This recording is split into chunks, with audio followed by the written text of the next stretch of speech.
बिस्मिल्लाहिर्रहमानिर्रहीम, अस्सलाम वालेकुम। साल 2022 के माह नवंबर की सुबह की आवाज के साथ मैं हूं यासिर खान और मैं हूं आमना आदिल। आप देख रहे हैं प्रोग्राम सुबह की आवाज, जहां आप सुनते हैं दुनिया की, पाकिस्तान की, हाल की, फिलहाल की और अवाम की आवाज हमारे साथ। वंस अगेन एक बहुत से इंटरेस्टिंग टॉपिक के साथ हाजिर हैं और इसके अलावा आज हमारा पोटेंशियल भी जो है वो बना है, क्योंकि छुट्टी करके रेस्ट करके आज काफ़ी इजी हैं। और छुट्टी की आपने यासिर? मैंने जो छुट्टी पीछे की है, अच्छा, मतलब वो 2 दिन पहले। और दूसरी बात पता है कि एक और छुट्टी आने वाली है कल की हमारी, तो इसलिए उसका जो खुशी है ना, उस वजह से पोटेंशियल और बढ़ गया है कि कल छुट्टी है, तो इसलिए जो है आप कह सकते हैं, क्योंकि मेरी कोई छुट्टी नहीं थी, लेकिन फिर भी मेरा स्टैमिना जो है वो काफी आज आई एम स्ट्रॉन्ग एनफ कि मैं आज आज ब्लॉकबस्टर प्रोग्राम होने वाला है, क्योंकि हम लोग बड़ी एनर्जी में हैं और इंटरेस्टिंग से टॉपिक्स भी हैं हमारे पास। तो जैसे हमें बात कर रही थी कल के बारे में।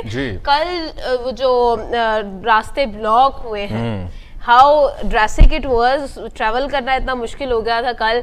And my father constantly calling me and he was saying कि ध्यान से आना, ध्यान से आना, ध्यान। मैं यूनिवर्सिटी में थी तब, तो मुझे ऑफिस से भी कॉल्स आ रही थी कि हो सके तो आ जाओ, बट मैं नहीं आ सकती थी क्योंकि कल बहुत ज्यादा ट्रैफिक जो थी ना वो ब्लॉक थी। इवन के वो जो चोर दरवाजे होते हैं ना, कि मतलब सोसाइटीज के अंदर से चले जाओ या कोई भी छोटे छोटे रास्ते होते हैं, उस वहां पर भी इतनी ज्यादा ट्रैफिक हो गई थी, वहां से नहीं गुजरा जा रहा था, क्योंकि सबको ही पता है कि वहां से गुजरा जा सकता है, तो वो सभी उधर को जा रहे थे। अच्छा, कल मेरे साथ ऐसा हुआ कि मेरे दोस्त लाहौर आ रहे थे, तो एयरपोर्ट उन्होंने आना था, तो उन्होंने मुझसे पूछा कि यार लाहौर में रश तो नहीं है, रास्ते ब्लॉक थे। मैंने कहा नहीं, कोई मसला नहीं, खैर आओ, लाहौर खुला है, किसने कहा बंद है, क्योंकि मुझे काफी लोगों ने कहा कि रश नहीं है, रास्ते खुले हैं। तो फिर मैंने उनको बुला लिया, और जब ये आए रास्ते में फंसे तो मुझे वीडियो बना के सेंड करो, यासिर भाई ये देखिए आपने क्या किया हमारे साथ। ऐसा ही है, मतलब काफी ज्यादा लोग, मतलब इवन के यहाँ पर जब मैंने कहा कि रास्ते बंद हैं, बिल्कुल मैं अभी गुजर कर आ रही हूँ, दे वर लाइक अच्छा रास्ते बंद है, हमें पिक्चर भेजो, we don't believe you. I was like अच्छा ये बात है, मतलब कोई यकीन ही नहीं कर रहा है। खैर ये तो हो गई मेरी रूटीन की बात कि मैं तो कल फुल ऑन ट्रैफिक में फंसी रही और बहुत ज्यादा सिचुएशन। अच्छा, मैंने एक और चीज बहुत नोटिस की यासिर, मतलब व्हेन आई वाज स्टक, तो वहां पर बहुत सारी एम्बुलेंस थी, जो मतलब लाइक मैंने जो नोटिस की है, जो वो सायरन बजता है ना एम्बुलेंस वाला, 3 से 4 तो मैंने खुद अपनी आंखों से भी देखी है ना, तो they were not even having the way, मतलब किसी को भी रास्ता नहीं मिल रहा था, तो एम्बुलेंस को तो बिल्कुल भी रास्ता नहीं मिल रहा था। दिस इज समथिंग कि मतलब हमें सोचना चाहिए कि हम लोग, एक तो वी ऑल नो कि लाहौर जो है वो नंबर 1 पे है। अगर हम बात करें पोल्यूशन की, तो हम लोग क्या करते हैं, टायर्स पकड़ लेते हैं और जलाना शुरू कर देते हैं, अपना हिस्सा डालते हैं पोल्यूशन के अंदर। इस तरह की बहुत सारी चीज़ें जो है हमने कल के एहतजाज में देखी। इसके अलावा जो लोग स्पेशली जिन्होंने हॉस्पिटल जाना है, वो हॉस्पिटल नहीं जा सकते थे क्योंकि ट्रैफिक इतनी ज्यादा ब्लॉक थी कि they were not having the way. तो ये काफी सारी चीजें थी जो नहीं होनी चाहिए, आई थिंक बिल्कुल नहीं होना चाहिए। कल का वाकई दिन ऐसा था, मुझे लगा रश बिल्कुल नहीं होगा, क्योंकि एक्चुअली मैं बाहर नहीं निकलता ज्यादा और मैं अपनी सोसाइटी में ही रहता हूं। आपने, मैं भी यही बात करने वाली थी कि अपने दोस्तों को तो आप इंस्ट्रक्ट करें, आप लाहौर से बाहर निकले तो आपको पता हो। एक्चुअली मैं अपने काम से काम रखता हूँ ना, तो काम से लगे ना ऐसी है कि फिर बंदा निकलने का दिल नहीं करता, तो इसलिए भाई पास पास ही रहते हैं, अपने काम से काम रखते हैं, तो इसलिए मुझे जाना नहीं पड़ता इतना दूर। आपका इशू है, एक मेजर इशू है कि आपने इतने दूर से आना होता है, तो इस वजह से आपको ये सब सामना करना पड़ता है। तो खैर ये सब चलता है, लेकिन आज हम बात करते हैं ऑफिस, तो आपके तो घर की बात है, आपने उठना होता है, ऑफिस आ जाना होता है, काम की लगन देखिए ना, काम की लगन ऐसी है कि यहाँ 24 घंटे स्पेंड करने का दिल करता है, तो ये देखें।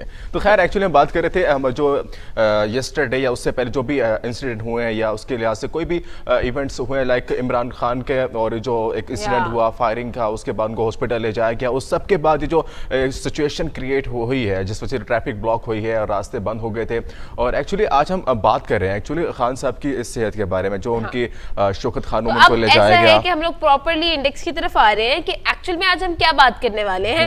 सबसे पहले तो बात करेंगे जी कि इमरान खान साहब जो कि शौकत खानम हॉस्पिटल के अंदर जेरे इलाज है, उनके पैर पर गोली लगी थी लॉन्ग मार्च के दौरान, तो जेरे इलाज है, गोली निकाल दी गई है। और क्या सिचुएशन है, हालिया क्या सूरत हाल है इमरान खान साहब की, जिस पर बात करेंगे। और उनके आसपास जितने भी उनके साथी थे, उनके अरकान थे जो जख्मी हुए थे, उनके साथ साथ उनकी सिचुएशन भी जानेंगे कि उनकी क्या कंडीशन है, मेडिकली डॉक्टर्स क्या कहते हैं, ये सारी बातें आज हम करेंगे। उसके साथ साथ ये भी देखेंगे कि कौन कौन जो है वो तिमारदारी के लिए भी आ रहा है, और बहुत सारे लोगों को, बहुत सारे फेसेस को हमने देखा है, और मीडिया तो खैर वहीं पर घर करके बैठा हुआ है जब से इमरान खान वहाँ पे है, तो ये चीज़ है। उसी के साथ साथ जी बड़ा इंटरेस्टिंग सा एक फैक्टर ये भी है कि इमरान खान साहब माशाल्लाह माशाल्लाह जो है उनको ज़्यादा चोट नहीं लगी, ज़्यादा जो है उनकी क्या कहते हैं खराब नहीं हुई है तबीयत, तो वो ही विल बी फाइन इंशाल्लाह। गोली लगी थी, जो मटेरियल उनके पाँव में गया था, कॉन्फ्रेंस भी तो उन्होंने की है। हाँ, वो अब सेहतयाब हो चुके हैं और वो ठीक ठाक है, लेकिन फिर भी रेस्ट उनके लिए ज़रूरी है, तो वो रेस्ट कर रहे हैं। तो उसके बाद दोबारा जो है वो लॉन्ग मार्च में नज़र भी आएंगे उनके मुताबिक, जो उनका कहना है।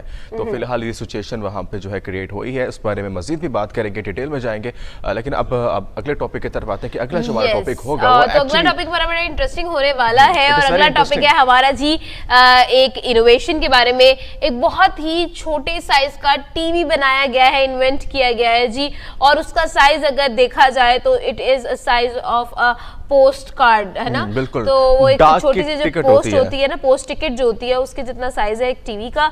तो वेरी नाइस। और दुनिया का सबसे छोटा तरीन जो है वो टीवी ये इन्वेंट किया गया है। इसको आप बिल्कुल छोटी स्क्रीन में देख सकते हैं, इसमें आप यूएसबी लगा सकते हैं, आप इसमें केबल लगा सकते हैं, छोटा सा टीवी, डार्क साइज के ticket in the same thing, छोटा सा टीवी और उसके अंदर इतनी सारी चीजें हैं। बिल्कुल 0.6 बाय 0.4 इंचेस की इसकी जो है मेजरमेंट है, और बिल्कुल छोटा सा टीवी, पॉकेट टीवी है, कहीं भी लेके जा सकते हैं और बिल्कुल इजी टू यूज है। आपका जहां दिल करे आप उसको कैरी करें और जहां दिल करे आप टीवी ऑन करें, देखें न्यूज़। अगर ये सक्सेसफुल होता है, क्योंकि अभी सिर्फ 2 टीवी इसके इजाद किए गए हैं, अगर सक्सेसफुल होता है तो ये बहुत मुफीद हो सकता है हम सब के लिए। तो ये थी हमारी जी आज एक इनोवेटिव बात। उसी के साथ साथ जी हम लोग बात करेंगे टूरिज्म के बारे में। टूरिज्म वी ऑल नो के बहुत ज़्यादा इम्पोर्टेंट है ना। और उसी के साथ साथ वी ऑल नो कि अगर टूरिज्म अगर हम लोग एक अच्छे तरीके से उसको लेकर चले तो that could help the economy as well. उसके अंदर भी बहुत बड़ा बीम आता है। तो टूरिज्म से रिलेटेड जी हमारे प्रेसिडेंट आरिफ अलवी साहब ने एक और अनाउंसमेंट की है, एक नई जो है वो एक नया वे दिखाया है टूरिज्म के अंदर, और वो है जी हेलीकॉप्टर्स इंट्रोड्यूस किए गए हैं फॉर टूरिज्म। तो यासिर कैसा लग रहा है कि आप जाए कश्मीर और आपको हेलीकॉप्टर में सैर कराई जाए? क्यों नहीं, व्हाई नॉट, वहाँ पे जाना चाहिए। और क्या नाम है, वेरी फर्स्ट टाइम पाकिस्तान में ऐसा हो रहा है कि इस तरह की चीज़ें जो है अनाउंस की जा रही हैं, जहाँ पे हेलीकॉप्टर की फैसिलिटी भी है। लेकिन अब देखते हैं वहाँ पे क्या सिचुएशन है। जाहिर पता है अगर जहाँ पे वो एक्चुअली जहाँ पे इवेंट हुआ है, जहाँ पे इनका आगाज़ किया गया, इफ्तिताह किया गया, वहाँ पे बहुत खूबसूरत area, I think so northern areas है, तो उस साइड पे किया गया है। और बाकी बहुत अमेजिंग चीज़ है हेलीकॉप्टर में बैठना है यार, ऐसे कौन बैठ सकता है हेलीकॉप्टर में। तो ये बड़ी इंटरेस्टिंग चीज़ है। उसके बाद जी मैं हमेशा से कहती हूँ जान है तो जहान है, और सर्दी आ रही है तो अपनी सेहत का ख्याल रखना और कूजी फूड्स लेना बहुत ज़्यादा ज़रूरी है। कपड़े गरम गरम पहनना बहुत इंपॉर्टेंट है। मैंने तो भैया पहनना शुरू कर दिए हैं, ये गरम स्टफ़ के कपड़े मैंने पहनना स्टार्ट कर दिए। भाई निकाल लिए, मार्केट में भी आ गए हैं, तो आप लोग ख़रीदें और पहने। और दूसरी उसी के साथ साथ खाने की अगर हम बात करें तो हमारे खाने की जो रूटीन है वो भी चेंज हो जाती है, डाइट चेंज हो जाती है। हम लोग खाने के अंदर जो है वो गर्म फूड का ज़्यादा इस्तेमाल करते हैं, बॉइल्ड एग ज़्यादा लेना शुरू कर देते हैं। बिल्कुल, अब ये मौसम आ चुका है जहाँ पे अंडे, सूप और गरम गरम चीज़ें, शकरकंदी, ये सब चीज़ों का मौसम आ चुका है। ये वो अब दोस्तों की जो बैठक होती है सर्दियों में, कोयले जलाकर और बारबेक्यू करना, सबका सीन ऑन होने वाला है। लेकिन उसके साथ साथ अपनी सेहत का भी ख्याल रखना है। जाहिर पता है ठंड से बचना है, और इस दफा तो बताया गया कि ठंड बहुत ज्यादा हो सकती है। तो सबसे बचने के लिए हम एक जो है सूप जो है इन्वेंट किए गए, जहाँ पे सूप की रेसिपी भी आपको बताएंगे कि सूप किस तरह से बनता है और आपके लिए कितना मुफीद हो सकता है सर्दियों के सीजन में। तो सर्दियों को नजर में रखते हुए, सर्दियों को सामने रखते हुए हम लोगों ने आपको आज एक बताएंगे ऐसा सूप जो कि आपके लिए सेहतमंद भी होगा, आपको टेस्टी भी लगेगा और आपके सर्दियों का साथी भी बन जाएगा। तो ये आज हम आपको बताने वाले हैं। और उसी के साथ साथ आज जो हम बात करेंगे वो है एक छोटी सी सीरियस सी बात जो एक्चुअल में हमें डिस्कस करना बहुत ज़रूरी है, क्योंकि कश्मीर को हम कभी भुला नहीं सकते। कश्मीर के हर दुख में हम कश्मीर के साथ खड़े हैं। और आज हम जिस बारे में स्पेसिफिकली बात करने वाले हैं वो है कश्मीर पर होने वाले नागहा मज़ालिम, और उसके अंदर जो है इंडियन आर्मी की तरफ से जो ऑपरेशन हुआ है उसमें कश्मीरी मारे जाते हैं। बिल्कुल, तो 4 लोग वहाँ पे जो है जहाँ बाग हो चुके हैं, शहीद किए गए हैं कश्मीर में। और एक्चुअली ना सिर्फ आप सब बेहतर जानते हैं कि ना ये आपका वाक़या है, ये काफ़ी टाइम से चलता रहा है, काफ़ी सालों से सिलसिला चलता आ रहा है। मसला कश्मीर, हम कोई भी इशू हो, हमारा मेजर इशू हो और जिसको हम हल ना कर सकते हो, हम उसको मसला कश्मीर से तशबीह देते हैं। अब वो एक मिसाल बन चुकी है, हम उस मिसाल को हमने ख़त्म करना है। जारी पता है उनको केस चलाना है, UN में जाना है और उसको रेस करना है, क्योंकि डेली इतने डेथ होना जो कि सिर्फ सिर्फ रिपोर्ट हो रही है, वो डेथ है जो 4 लोगों की डेथ हुई है, it's a Yes, report. it's just the report के reported अलावा भी ऐसे deaths. बहुत से मजालिम होते हैं, अमवात होती हैं जो कि शो ही नहीं होती, तो इस सब के बारे में हमने बात करनी है, इसको हमने हमेशा हाईलाइट करना है। और एक्चुअल में कश्मीर के जो 4 लोग जो शहीद हुए हैं उनको याद करना वाकई ही में अपनी सुबह के अंदर उनके लिए दुआ करना बहुत ज़रूरी था। तो उनके बारे में भी बात करेंगे, उनको भी याद करेंगे, उनके लिए भी जो है दुआया कलमात के साथ जो है उनको उनकी मगफिरत की दुआ करेंगे। और उसी के साथ साथ आखिरी टॉपिक की तरफ आ जाते हैं। आज हम लोग बात करने वाले हैं मेटा की होने वाली कॉन्फ्रेंस के अंदर जो है पाकिस्तान की 2 शोबिज इंडस्ट्रीज को बुलाया गया और मेटा के साथ रिलेट किया गया। काफी अच्छी न्यूज आ रही है मेटा से, है ना? बिल्कुल, अगर हम अपने ना पिछले वीक के प्रोग्राम्स को देखें तो मेटा के बारे में काफी सारी न्यूज हम लोगों ने जो है एक्चुअली मेटा ग्रो बहुत अच्छा कर रहा है, क्योंकि Yeah. मेटा एक कंपनी बन चुकी है जिसके पास ना सिर्फ एक प्लेटफॉर्म बल्कि 2-3 प्लेटफॉर्म इसके साथ मौजूद है। फेसबुक हो गया, इंस्टाग्राम, व्हाट्सएप, और इस सबको जो बिजनेस है, इस बिजनेस को ग्रो करने के लिए उन्होंने एक मेटा क्रिएटर इनके एक इसका तकरीब का इनेकाद किया गया, जहाँ पे ना सिर्फ पाकिस्तान बल्कि मेटा, ये तो ऑब्वियस सी बात है कि मेटा ग्रो बहुत कर रहा है। मेटा इज एक्चुअली समथिंग जो कि एक मोड चेंजर है for us and for the technology life. लेकिन उसी के साथ साथ पाकिस्तान के साथ भी बहुत ज्यादा जो है इंटरेस्टिंग बातें और इंटरेस्टिंग न्यूज हमें सुनने में आती है। जब रिसेंटली हमने भी यासिर बात की थी कि मेटा के जो ऑफिशियल्स है वो पाकिस्तान आएंगे और विजिट करेंगे, whether we are having that ability के मेटा यहाँ पर अपना ऑफिस बनाएगा या नहीं। फेसबुक के बारे में हम लोगों ने बात करते हुए इस बारे को, इस चीज को डिस्कस किया था। खैर, ये हम लोग इंटरेस्टिंग से टॉपिक्स आज डिस्कस करने वाले हैं।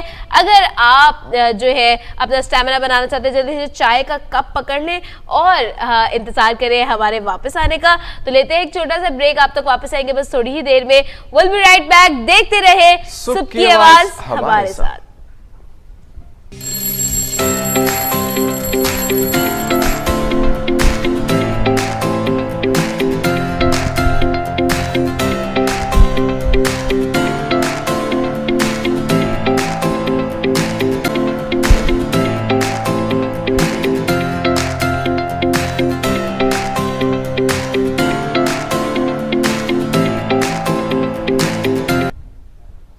वेलकम बैक नाज़रीन, सुबह की आवाज़ में एक बार फिर खुश आमदीद। तो जैसा कि आपने इंडेक्स में तमाम टॉपिक्स को हमने डिस्कस कर लिया है, अब उनकी डिटेल्स में जाएंगे। तो सबसे पहला टॉपिक आज हमारा है, जो कि हम पहले बता चुके हैं कि आज खान साहब की सेहत के बारे में आपको अपडेट करेंगे कि खान साहब और उनके तमाम PTI के जो रहनुमा थे उनकी हालत इस वक्त कैसी है, क्योंकि जो रिसेंटली जो एक इंसिडेंट हुआ उस सब के बाद बहुत से लोग ज़ख्मी हुए, एक शख्स वहाँ पर जहाँ बाग भी हुआ। तो आज उस सब के बारे में बात करने वाले हैं। तो खान साहब की जो है हेल्थ के बारे में अपडेट आ चुकी है और खान साहब इस वक्त खतरे से बाहर हैं और वो इस वक्त ठीक हालत में मौजूद है और उनका एक पैगाम भी सामने आ चुका है। जी बिल्कुल ऐसा ही है। इमरान खान साहब पर लॉन्ग मार्च के दौरान कातिलाना हमला किया गया और फायरिंग के जो वो एक सिचुएशन थी उसकी वजह से इमरान खान साहब के पैर में 2 गोलियां लगी हैं और उनको शौकत खानम अस्पताल मुंतकिल भी कर दिया गया था। और कल के मुताबिक, कल की रिपोर्ट्स के मुताबिक जी इमरान खान साहब का ऑपरेशन कर दिया गया है और गोलियों को भी निकाल दिया गया है। तमाम तर जो है ज़र्रात जो थे उनको भी निकाल दिया गया है और डॉक्टर्स की तरफ से यही स्टेटमेंट सामने आई है कि इमरान खान साहब का मुकम्मल मुआयना करना और उनकी टांग के मुकम्मल तरीके से जो है उसको चेक करना जो था वो बहुत ज़रूरी था। तो अब जो है डॉक्टर्स भी सेटिस्फाई हैं कि इमरान खान साहब जो है वो बहुत जल्द सेहतियाब हो जाएंगे। उसी के साथ साथ फैसल जावेद की स्टेटमेंट के मुताबिक ये कहा जा रहा है कि इमरान खान साहब जो है वो बहुत हौसले वाले शख्स हैं और हम जानते हैं कि इमरान खान साहब कुछ भी हो जाए आखिरी सांस तक पाकिस्तान के लिए लड़ेंगे। इस तरह की स्टेटमेंट भी फैसल जावेद की तरफ से जो है, जो कि इमरान खान साहब से उनके ऑपरेशन के बाद जो है मिलकर आए हैं और उनकी मुलाकात के बाद उनकी स्टेटमेंट जो है वो सामने आई है और ये कहा जा रहा है कि काफ़ी सेहतियाब जो है वो बहुत जल्दी उनकी सेहतियाबी की उम्मीद की जा सकती है। बिल्कुल, खान साहब का जो रिसेंटली जो इंसिडेंट हुआ, उनको फायरिंग से उनकी टांग जख्मी हुई, उनके अरकान जो आसपास मौजूद थे वो भी इसका शिकार हुए हैं और फौरी तौर पर उनको करीबी अस्पताल में तिब्बी इमदाद के लिए ले जाया गया था और वहाँ से फ़ौरन बाद उन्होंने लाहौर शौकत खानम आने का फैसला किया था और वहाँ पे ज़ेर इलाज रहे। वहाँ पे उनको ऑपरेशन किया गया और उस ऑपरेशन के दौरान शौकत खानम ज़राए का ये बताना है कि वहाँ पे खान साहब की जो टांग में जो भी मटेरियल्स थे, जो भी ज़राए थे, जो कि उनकी गोली या बुलेट्स के लिए जो भी चीज़ें थी, वो खैर वो सब मटेरियल बाहर निकाल लिया गया है, उनकी टांग को क्लियर कर दिया गया है। अब उनकी टांग सेफ है, उनकी कोई हड्डी को नुकसान नहीं पहुँचा। अब तक की अपडेट के मुताबिक शौकत शौकत खानों में ये रिपोर्ट सामने आई है और खान साहब इस वक्त रेस्ट करने के लिए इस वक्त मौजूद हैं अपने शौकत खानों में। और इस वक्त जो है ताज़ा तरीन सूरत हाल के लिए मज़ीद बहुत से लोग उनकी ताज़ियत के लिए, जिनमें वज़ीर आला पंजाब और ऐसे तमाम PTI के अरकान और बहुत से लोग वहाँ पे उनकी ताज़ियत के लिए और हाल चाल के लिए वहाँ पर मौजूद हैं। जी बिल्कुल, कल के दिन हमारी क्रॉसपोंडेंट शहर से भी मुलाकात हुई, इब्रारुल हक भी हमें वहाँ पर नजर आए, स्पॉट किए गए शौकत खानम में। और इसी तरह से बहुत से इंपॉर्टेंट PTI से रिलेटेड जो पर्सनालिटीज थी वो भी शौकत खानम में इमरान खान साहब की तीमारदारी के लिए आए और उनको जो है अच्छी दुआओं से भी जो है कहा गया कि अलकाब से भी नवाजा गया और ये कहा गया कि अल्लाह जो है उनको जल्द सेहतयाब करे और वो फिर से जो है हमें फॉर्म में नजर आए। इमरान खान साहब की अगर बात की जाए तो 22 साल, इनफैक्ट अब तो 26 साल हो गए इमरान खान साहब की हुकूमत को नहीं, सियासत को हम कह सकते हैं। तो इमरान खान साहब की सियासत को 26 साल हो चुके हैं और उन 26 साल सियासत के अंदर देखा यह गया है कि इमरान खान साहब जो है वो बहुत ही ज़्यादा एक जोशीले लीडर पाए गए हैं और उनका जोश, उनका जज्बा ही उनको अवाम के अंदर, लोगों के अंदर जो है बहुत मकबूल करता है। तो इमरान खान साहब का सेहतयाब होना बहुत ज़्यादा ज़रूरी है। पाकिस्तान की सियासत के अंदर ना वो एक तड़का है इमरान खान साहब, तो जो हमारे बाकी के सियासतदान हैं उनके लिए वो काफ़ी ज़्यादा खतरा भी साबित होते नज़र आते हैं। तो खैर इमरान खान, हम भी दुआ गो है कि इमरान खान साहब जल्द अज जल्द सेहतयाब हों और फॉर्म में नजर आए। बिल्कुल, एक्चुअली हम बात कर रहे थे इसके अलावा उस मुल्जिम नवीद के बारे में जिसने एक्चुअली फायरिंग की थी, जो पकड़ा गया था। I was reading and it was telling कि जो नवीद है मुल्जिम जिस पर इल्जाम है कि वो फायरिंग में मुलव्विस था, उसके बारे में ये कहा जा रहा है कि वो नशे का भी आदी है। तो वाकई में दिस इज समथिंग एक्चुअली कितनी ड्रास्टिक बात है ना कि कोई भी इंसान उठ के आके कितने बड़े लीडर को आके टारगेट कर लेता है पाकिस्तान में। मतलब like we can expect anything. तो ये भी चीज है। एक क्या बचकाना बात है कि अगर आप नशा करते हैं, नशे लाखों लोग कर रहे हैं इस वक्त, लेकिन ये कोई जो है जवाब नहीं है कि एक गन लेकर आप जो है एक इतने बड़े लीडर को आके उनको फायर कर देना और इतने बड़े हजूम में फायरिंग कर देना। और आप फिर पूरा प्री प्लान होता है। भी दे रहे हैं कि अजान हो रही थी और ये सारी चीजें भी। तो अवाम को चाहिए कि जो अच्छा काम कर रहा है उसको प्रेज करे और आपको तनकीद का भी हक है। आपको किसने रोका है कि आप तनकीद ना करें?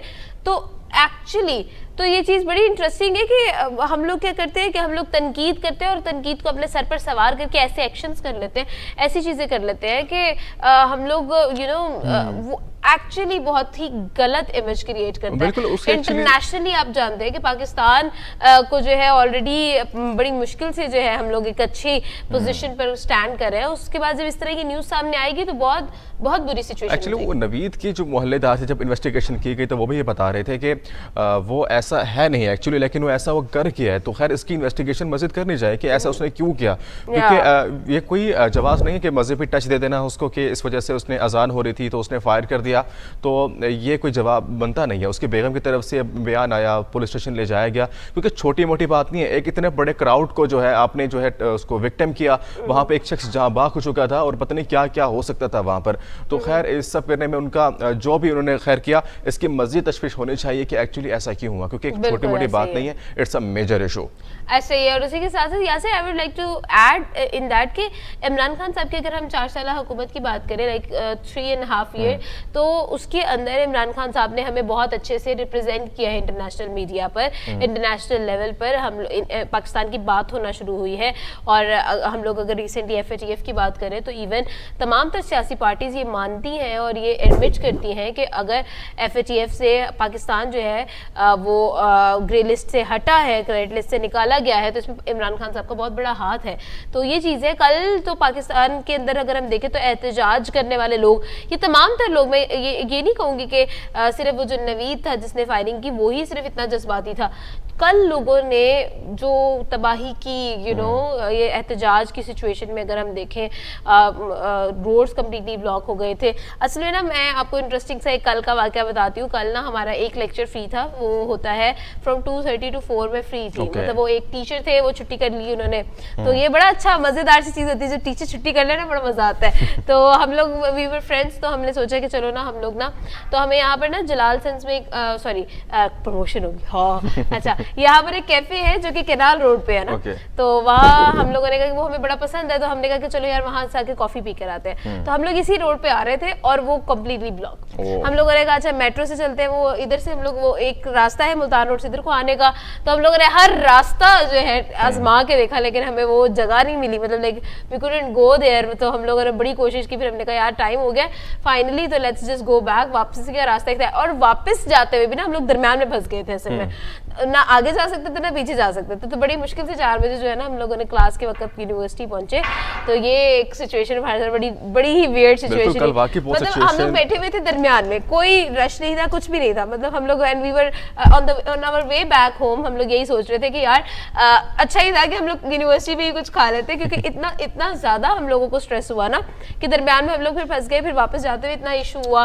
तो ये चीज तो खाली प्रोटेस्ट ना सिर्फ लाहौर में बल्कि पाकिस्तान के कई शहरों में ही हुआ था, जहाँ पे लोग रैलियों की सूरत में जो है ये प्रोटेस्ट किया गया है। लोग रैलियां निकाल के जो अपने घरों से निकले हैं और प्रोटेस्ट किया। एक्चुअली प्रोटेस्ट की वजह से बहुत से लोगों को नुकसान पहुंचता है और पहुंचा है। रिसेंटली बहुत सी, जैसे आमना बता रही थी कि एम्बुलेंसेस को बहुत नुकसान पहुंचा, जो कि रश के अंदर फंसी थी, जो हॉस्पिटल नहीं जा सकती थी, उनको बहुत इशू हुआ। जिन्होंने स्कूल जाना था, जिन्होंने ऑफिस जाना था, मेजर इशूज उन लोगों के होते हैं जो रश में। जाहिर बात है, पहले तो हमारे शहर इतने पोल्यूटेड हैं और रश के अंदर रुकना, जहाँ ट्रैफिक के अंदर, धुएं के अंदर, ये और हमारे लिए नुकसानदेह होता है। और इसके अलावा जहाँ प्रोटेस्ट हो रहा होता है, जहाँ पे टायर चलाए जाते हैं, वहाँ पे तो और धुआं होता है और वो और हमें अफेक्ट करता है, एंड दैट कॉजेस पोल्यूशन। और मैं यही बात कल अपने फ्रेंड से भी बोल रही थी, हम मेरे कॉलेज के दोस्त मेरे साथ थे, यूनिवर्सिटी के दोस्तों, हम लोग यही बोल रहे थे कि यार अगर मतलब मैं, बिकॉज मुझे तो बहुत ज्यादा एलर्जी है इस तरह की, कोई भी स्मेल आ जाए मुझे, तो मैं तो मरने वाली हो जाती हूँ बिल्कुल ही।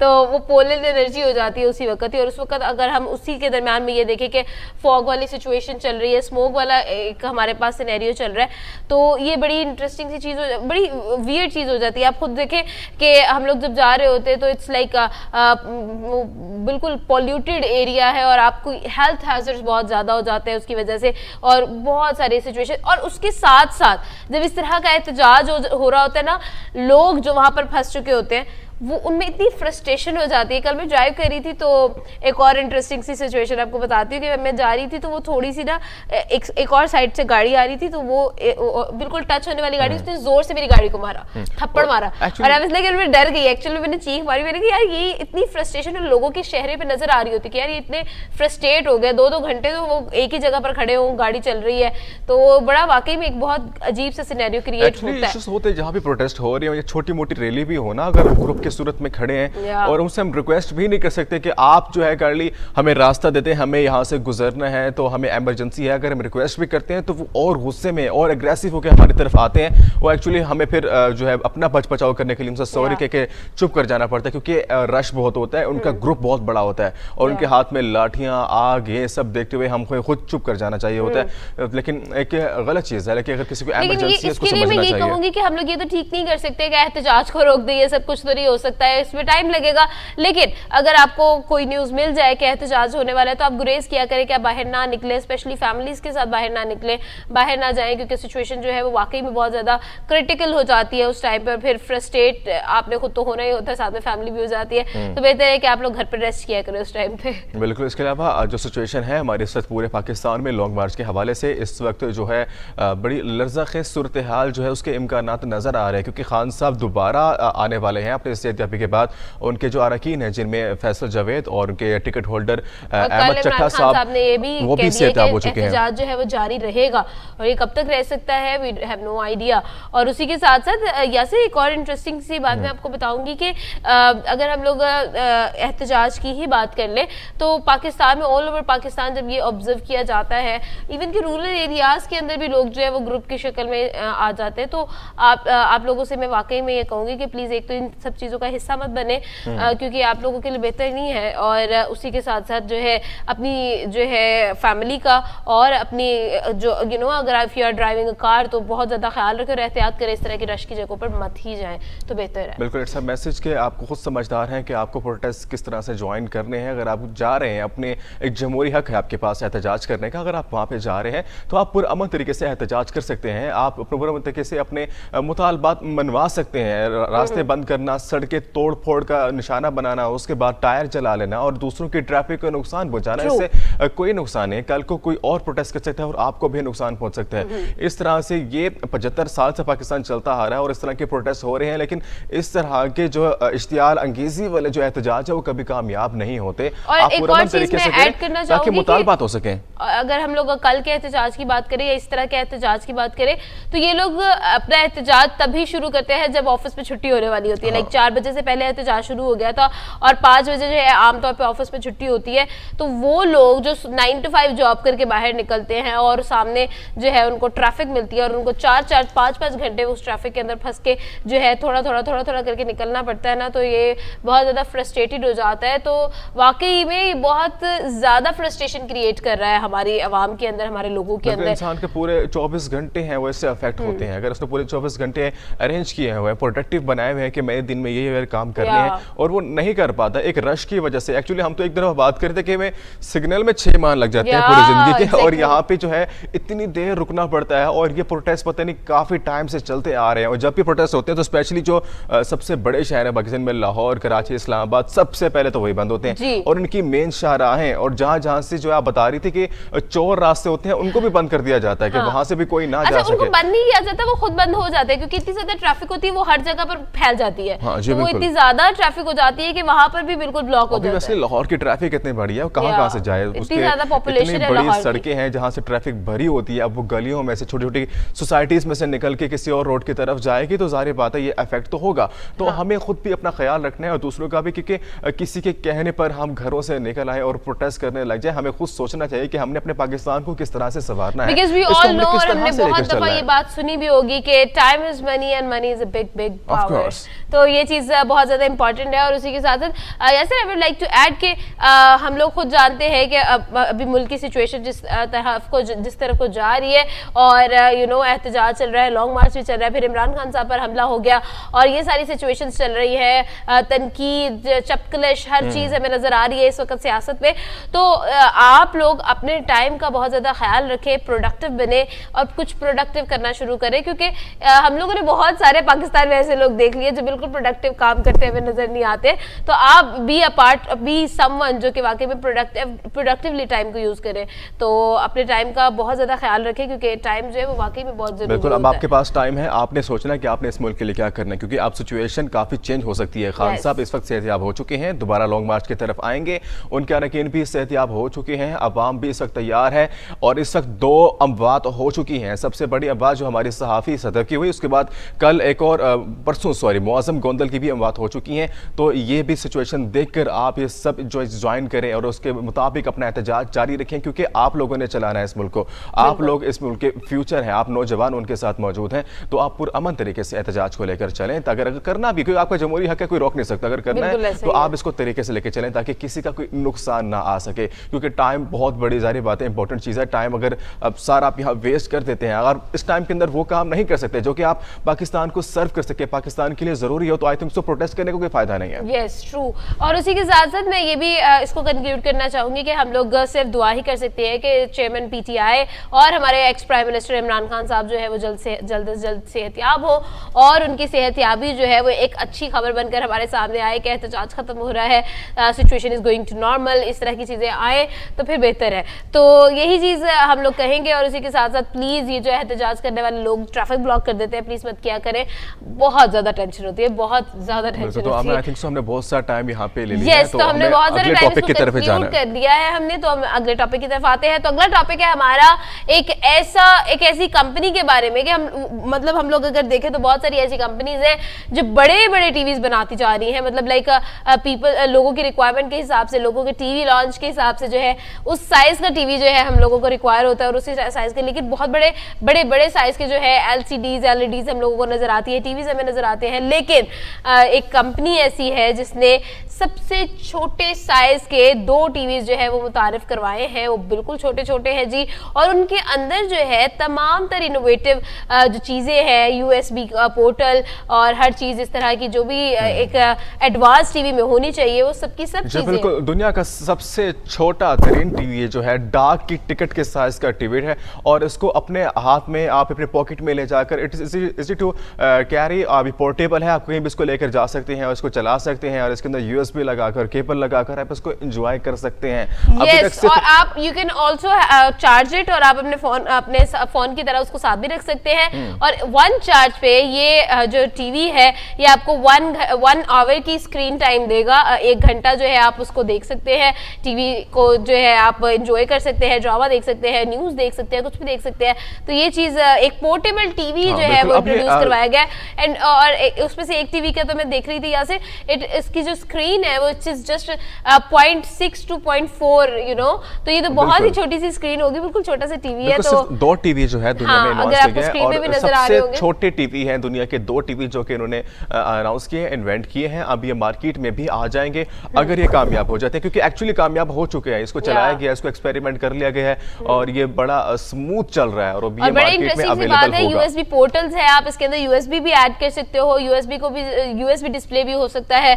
और उसी के साथ साथ एक जो दूसरा टीवी है उसकी जो डिस्प्ले स्क्रीन है वो है 1 इंच की, और जो सेकंड उनका आर्टिकल है टीवी से रिलेटेड उसकी 0.6/4 इंच की जो डिस्प्ले स्क्रीन है।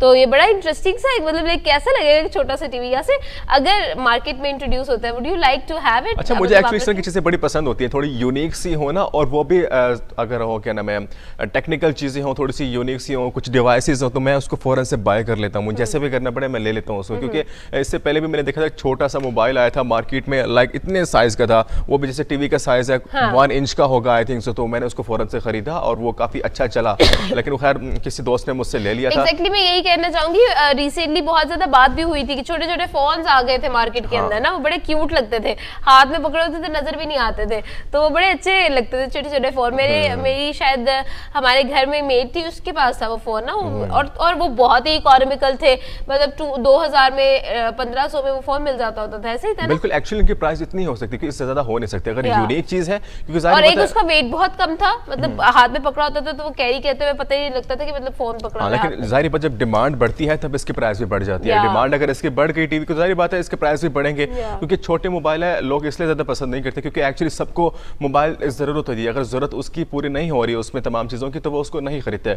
हम तो खरीदने लगे शौक के लिए कि भाई यूनिक चीजें हमें खरीदनी चाहिए ताकि हम भी अपने पास रखें, अच्छा लगता है चीजें लेकर उसको कलेक्ट करना, तो फिर हम इसलिए चीज खरीद लेते हैं। लेकिन अगर जब तक उसकी जरूरतें पूरी नहीं होगी जो कि आम इंसान को जरूरत है, तब तक उसकी मार्केट नहीं पड़ेगी, वो चीज फिर एक्सपेंसिव नहीं होगी, वो आपको इकोनॉमी रेट पे आराम से मैं ऐड करना चाहूंगी कि अगर फॉर एग्जांपल ये टीवी इंट्रोड्यूस भी हो जाता है, तो अगर आपको पसंद आता है और you think you should have it, तो आप इसको लाजमी ले, लेकिन फिजूल खर्ची प्लीज मत किया करें। एक और चीज, अगर आपने ये टीवी खरीदने हैं तो आपको इसके साथ साथ $10 का जो है एक खर्चा साइड पे रखना है, क्योंकि इसके रिमोट के लिए आपको रिमोट के लिए $10 है।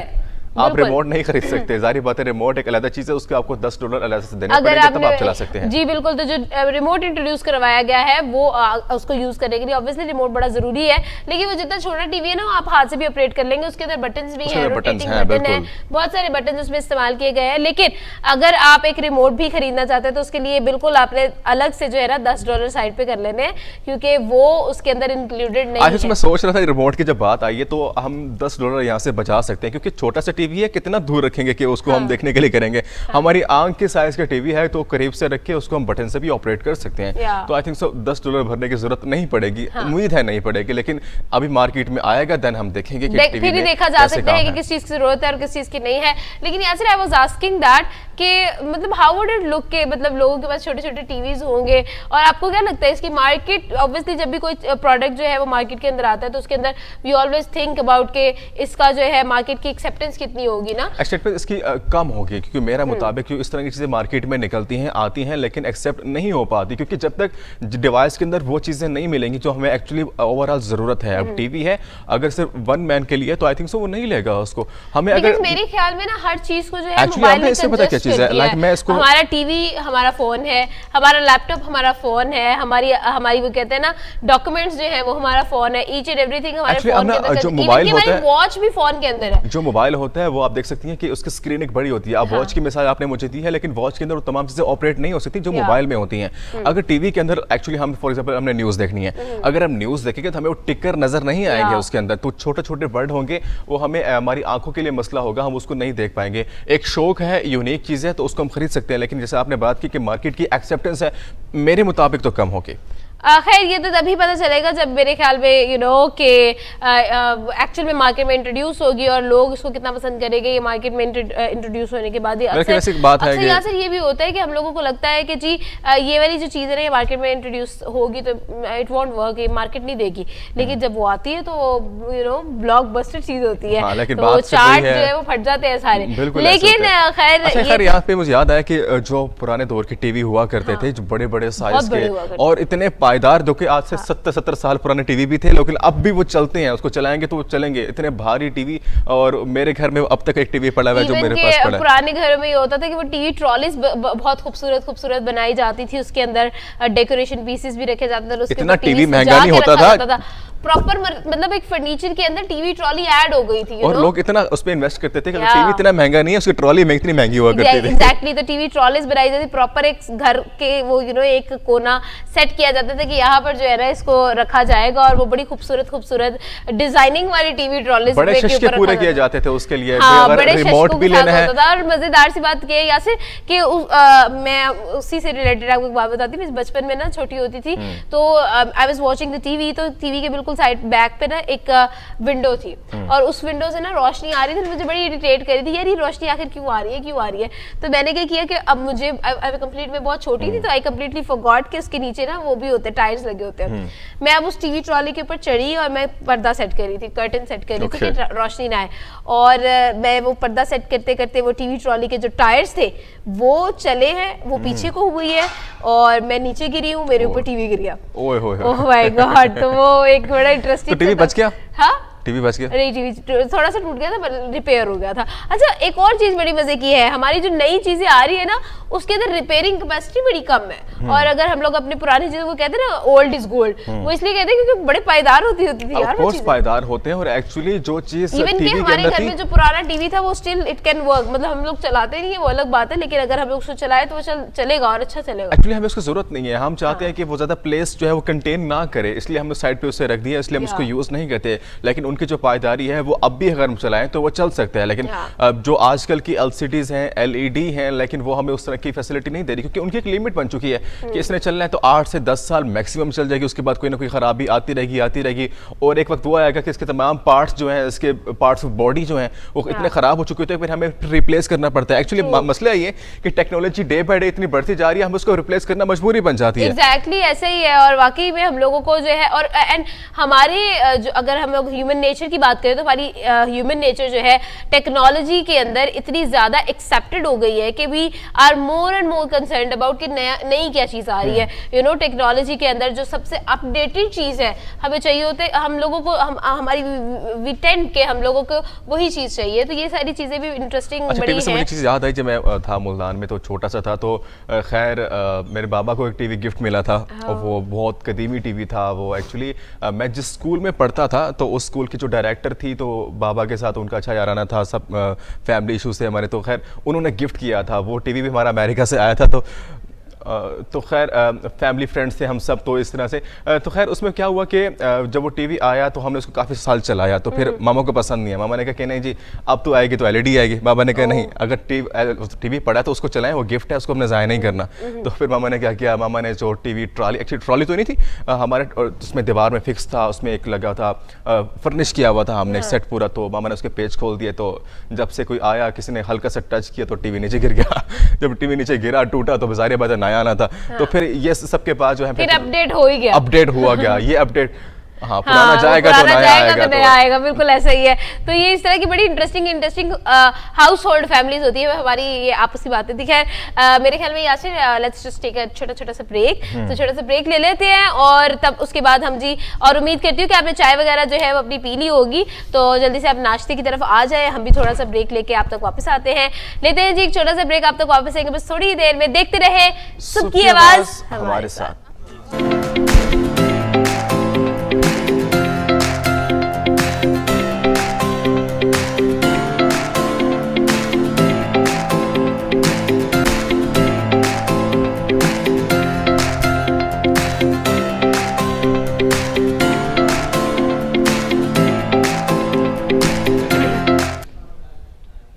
वेलकम बैक नाज़रीन। सुबह की आवाज़ में एक बार फिर खुश आमदी। तो जैसे कि हम इंडेक्स के बाद 2 टॉपिक्स डिस्कस कर चुके हैं और काफ़ी टाइम भी ले चुके हैं, तो उसके बाद हम टाइम ज़ाया किए बगैर अगले टॉपिक की तरफ आएंगे। तो आज का हमारा टॉपिक एज़ यूजुअल हेल्थ के ऊपर, क्योंकि आमना जान है तो जहान है। तो आज एक बार फिर सीज़न बदल रहा है, सर्दियाँ आ रही हैं कि हम लोग अब सर्दी की तरफ आ चुके हैं और मौसम जो है अब ठंडा ठंडा होना शुरू हो गया है।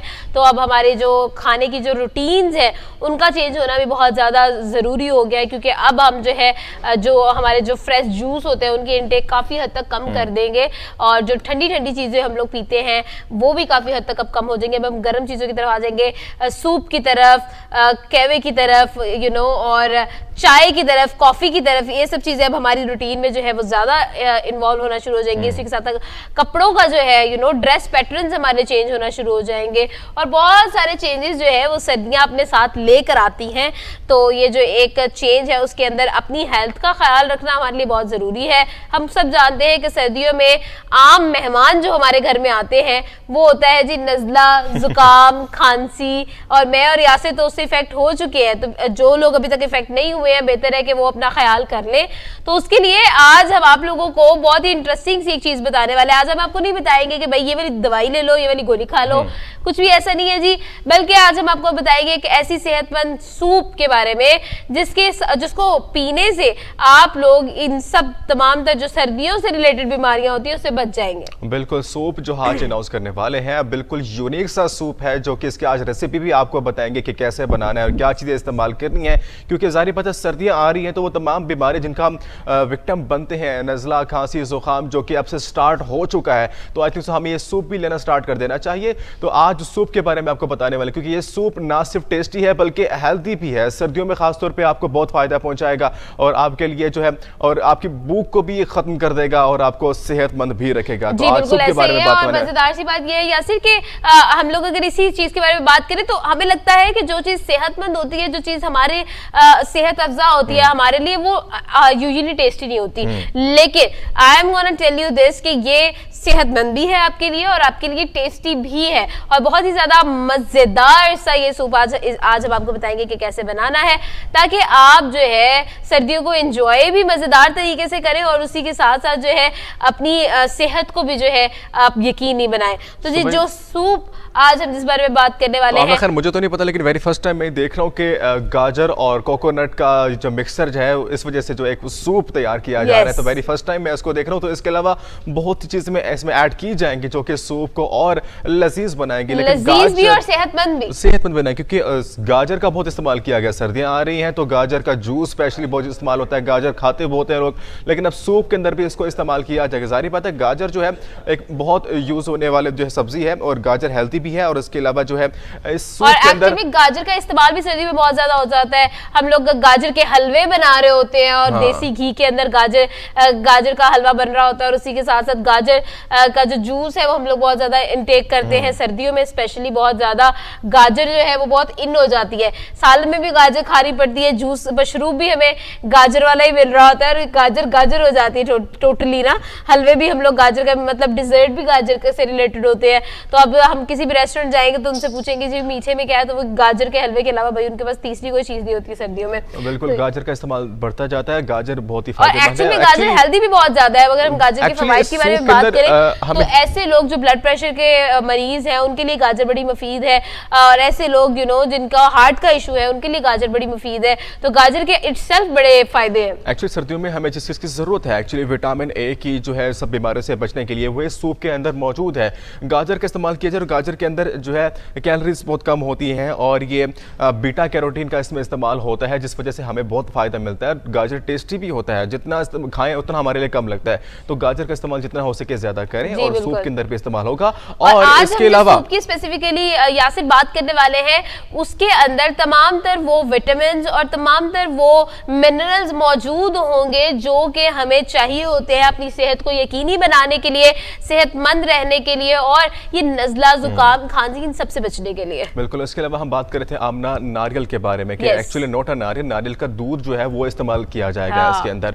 गाजर और नारियल का दूध, नारियल की अगर हम बात करें तो नारियल इटसेल्फ एक गर्म गज़ा है और वो आप लोगों को जो है इन ठंडी ठंडी जो बीमारियां हैं उनसे बचा कर रखता है। तो ये भी बड़ी आपके लिए एक हेल्थ से रिलेटेड एक अच्छी बात है कि आप लोग जो है अगर नारियल का इंटेक करते हैं, गाजर का इंटेक करते हैं और नारियल का दूध आपने बताया, तो ये सारी चीजें वो है जो आपको अल्टीमेटली एक तो टेस्टी, इनका टेस्ट बहुत अच्छा होता है और दूसरा ये सेहतमंद भी होती है। तो कलेक्टिवली इन सब चीजों को मिला के जो एक सूप बनाया जाएगा और बड़ा ही टेस्टी मजेदार आपकी सर्दियों का साथी बन जाने वाला। जो है हमें सर्दियों में बीमारियां, खांसी, नजला, जुकाम, बल्कि इसके अलावा बहुत से हमारी जो मेजर डिजीज हैं जिसका हम शिकार बन जाते हैं, तो उस सब से हमें बचाएगी। लाइक जिसमें हम हमारे हार्ट का मसला है, इसके अलावा हमारे और मेजर इश्यूज होते हैं, हमारा जिस्म जो है वो ठंड की वजह से जो है स्टक हो जाता है, हमें उससे भी बचाएगा। इसके अलावा बहुत हेल्दी चीज़ें इस्तेमाल की गई हैं। हमें बहुत सी चीज़ें से इसमें हमने बात कर रहे थे कि लोगों का जो है इसमें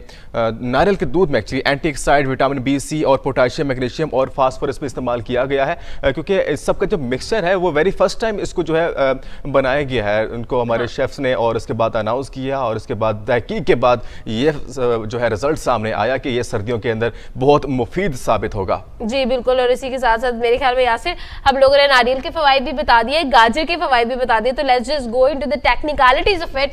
और गाजर का और नारियल का बनाया गया ये जो सूप है उसकी तरफ आ जाते हैं कि इसके अंदर इस्तेमाल क्या क्या होने वाला है। तो यासिर आप बताएंगे या मैं बताऊं? मैं बता देता हूं क्योंकि एक्चुअली मैंने लिखा है तो सब आपको बताऊंगा कि रेसिपी के अंदर फर्स्ट ऑफ ऑल आपने क्या क्या चीजें लेनी है, सामान लेंगे तो उसके बाद बनाना शुरू करेंगे। तो सबसे पहले आपने जो सामान खरीदना है उसकी लिस्ट बना ले और कॉपी पेंसिल जल्दी से ले आए, तब तक हम कुछ और फवायद बता देते। तो आप लोग कॉपी पेंसिल जो है वो पकड़ ले ताकि आप हम जो बताएं वो आप जल्दी जल्दी नोट कर ले, ताकि आपको जो है सर्दियों में अगर if you are feeling cold और आपको कोई भी इशू है तो आप इस सूप को जल्दी से बना ले, क्योंकि हम दोबारा नहीं बताएंगे।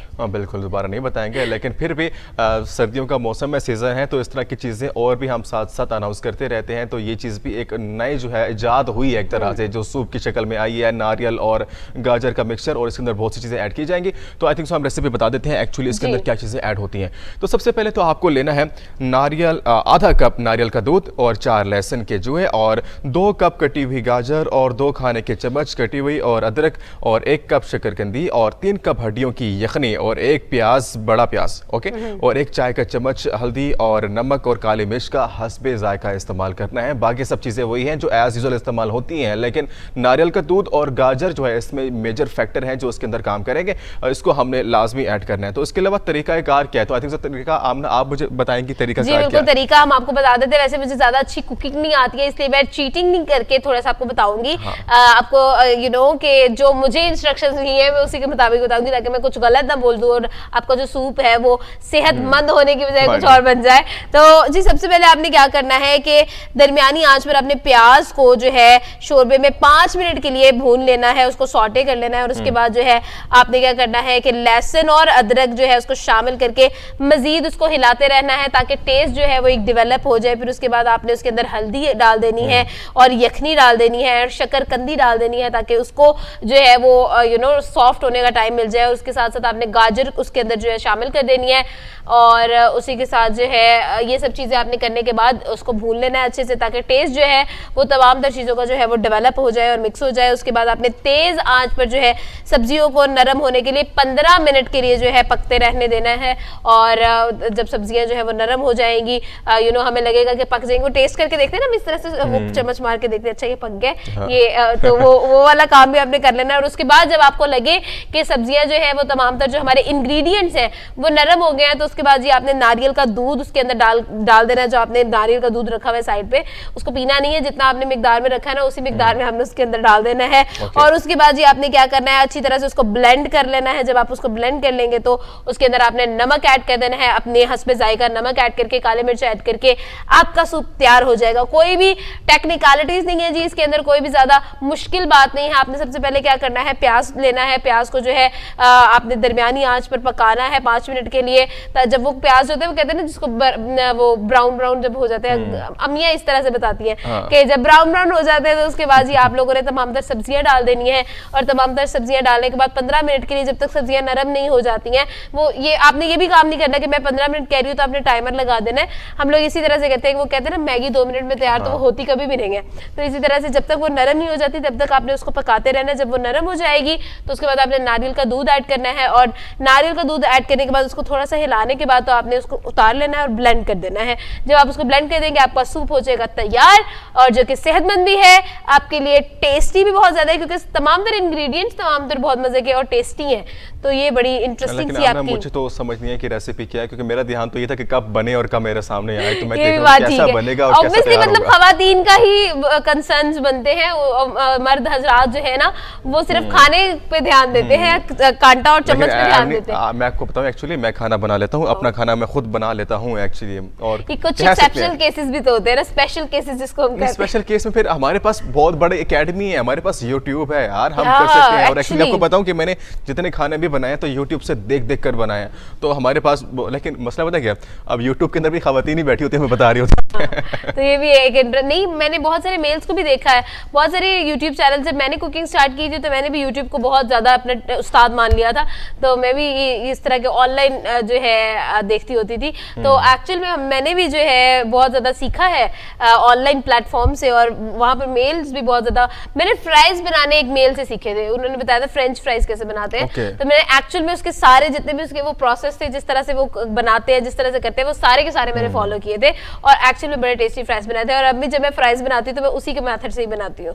तो कभी कभार मुझे भूल भी जाता है। अच्छा मजेदार सी बात ये है, जब आप बना रहे होते हैं और साथ में आप देख रहे होते हैं, आपको याद नहीं रहता, तो जब आपने दोबारा बनाना होता है आपको सेम वीडियो ढूंढ के दोबारा करना होता है उसको। चिकन पार्सल्स भी मैंने जो है वो यूट्यूब से सीखा था। मैंने इस तरह के बहुत सारे मजेदार से स्नैक्स जो है वो यूट्यूब से देख के सीखे। हम डेली नहीं बनाते ना, तो इसलिए हमें याद नहीं रहता कि हमने किस तरह बनाना है, कि रेगुलर चीज बनाएं तो फिर याद रह जाती है। I would definitely like to add, Yasir जब मैंने कुकिंग स्टार्ट की थी ना, तो उस वक्त मुझे ये भी नहीं पता था कि कौन से मसाले को क्या बोला जाता है, तो it was very initial stage, और कोई बताने वाला भी नहीं था, तो इट वाज समथिंग कि मुझे तमाम तर चीजें वो खुद से करनी थी, तो वो बहुत ज्यादा मुश्किल था, बहुत ज्यादा। लेकिन online platforms are very helpful, मैं ये कहूंगी, और इस चीज से पता चलता है कि अगर आप सीखना चाहते हैं तो आप कुछ भी सीख सकते हैं, आपके पास जो है अवेलेबिलिटी है नॉलेज की, तो आप कहीं से भी सीख सकते हैं। और एक्चुअली मैंने भी बहुत से खाने उसे बनाए, लाइक व्हाइट कढ़ाई, स्पेनिश ऑमलेट, और इसके अलावा पास्ता। बस कर दे यार, सीरियसली असवीर मैंने बनाई है ये चीजें, यूट्यूब से देखकर बनाई है। और अच्छा यासिर आपने बनाई है, व्हाइट कढ़ाई आपने बनाई है, अब आप ये ना कहिएगा, ये कोई बहाना नहीं कि भाई मैंने ऑनलाइन देख के बताई थी मुझे भूल गया। चले मुझे रेसिपी बताइए कि व्हाइट कढ़ाई किस तरह से बनती है। ओके, व्हाइट कढ़ाई बनानी है। हाँ जी। आपको सबसे पहले चिकन लेना है। अच्छा मुझे बताइए व्हाइट कढ़ाई होती है वो किस कलर की होती है? वो व्हाइट होती है एक्चुअली। वो व्हाइट नहीं होती है, मुझे व्हाइट लगती है। आप do you know white colour क्या होता है? White colour is this.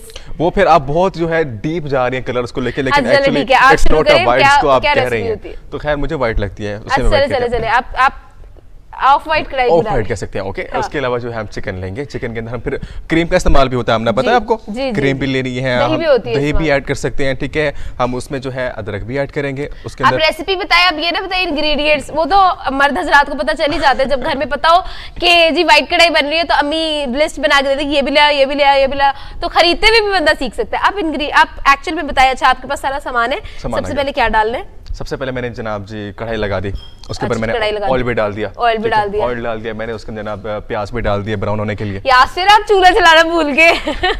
नहीं वो जल ऑब्वियसली चलेगा ना यार। अच्छा ओके, आगे। आप सारी रेसिपी खराब कर रही है मेरी, मैं कहाँ Okay. पहुंच गया था। ओके, अब तो प्याज भी खराब हो गए होंगे मेरे। अच्छा प्याज आपके ब्राउन हो गए, उसके बाद तो खराब हो गए ना, चले खैर है प्याज brown यासिर हो हम गए। यहाँ पर आपको यकीन कर लेते हैं, आप पे यकीन कर लेते हैं कि ठीक है आपको बनानी आती होगी। और उसके अंदर काली मिर्च भी डलती है, पता है आपको। हाँ जी मुझे पता है, बिल्कुल देखिए। पता है, व्हाइट मिर्च भी होती है और उसके उसके अंदर मैं थोड़ा हल्का सा सिरका भी डालता हूँ। अंदर। हाँ, और जो है उसके अंदर फिर नींबू का इस्तेमाल भी बस करता हूँ। ठीक है यासिर, हो और गया, जब मेरे मुंह बन में जाती पानी है- आ रहा है। आप सुबह नाश्ते के टाइम पे हमें व्हाइट कढ़ाई याद करवा रहे हैं, तो ये बहुत गलत बात है। आप हलवा पूड़ी की बात करें, आपको जो पता आप मैं- मुझे आफ्टर द शो खिलाने लेकर जा रहे हैं, तो उसकी बात करें तो फिर भी मैं मान लूंगी। नहीं, आप मुझे खैर, अगर किचन अवेलेबल कर दे तो मैं आपको बना के दे सकता हूँ, हलवा लेकिन क्या हलवा पूड़ी बना कर देंगे? नो नो यार, मैं कढ़ाई की बात व्हाइट कर कढ़ाई रहा था, की वो तो बात आपने करें। खिलानी है मुझे। चलिए जी, बहुत कढ़ाई हो गया है, और वाकई में हमारे देखने वालों के भी मुंह में पानी आ गया होगा, और मेरे भी एक्चुअल में आ रहा है। और इसी के साथ तो मेरे ख्याल में अगले टॉपिक की तरफ आ जाना चाहिए हमें। जी। तो अगला टॉपिक है हमारा जी टूरिज्म। और टूरिज्म की अगर बात करें और पाकिस्तान के नॉर्दर्न एरियाज की बात करें, तो क्या खूबसूरत और क्या खूबसूरती है उस जगह पर। और मतलब एक्चुअल में आप अपनी टेंशन, अपने तमाम तर चीज़ों को भूल जाते हैं जब आप वहाँ की खूबसूरती देखते हैं। सवात की खूबसूरती, और सवात में एक जगह है बहरीन, वहाँ पर एक इतना खूबसूरत चश्मा है, और वो बहुत बहुत प्यारा है। मतलब लाइक एक्चुअल में नेचुरल ब्यूटी जिसको हम कहते हैं, वो तमाम तर जगह पे उस जगह पर मौजूद है। वहाँ अगर हम लोग सवात से आगे जाए, कलाम से आगे जाए, तो बहुत सारी खूबसूरत खूबसूरत जगह जगह हमें नजर आती है। फिर से करदू की अगर हम बात करें तो वो बहुत खूबसूरत है।